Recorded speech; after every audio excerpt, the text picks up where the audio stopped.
Nisem še zapravil digitalnih bonov, v resnici sem potreboval nov mikrofon, ampak ker sem ugotovil, da ga ne morem kupiti na bon, sem se odločil, da bom raje ga kupil pač s svojim denarjem. Mi smo torej kupili računalnik oziroma del stroška smo pokrili s temi boni. Jaz sem svoj digitalni bon že izkoristila in sicer za tablico.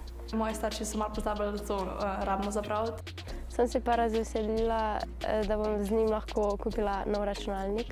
Med korono sem veliko stvari porabila in so se mi veliko stvari se mi je uničilo in sem vesela, da lahko zdaj to zamenjam.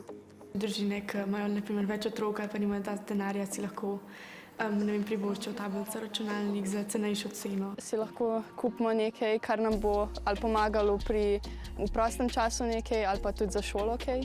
Vem, da tudi eni moji sošolci pa sošolke niso imeli svojega računalnika ali pa pač opreme, ko smo bili na šoli nadaljavo. Mogoče so si lahko kupili računalnik in bo lažje, če bomo šli še kdaj nadaljavo.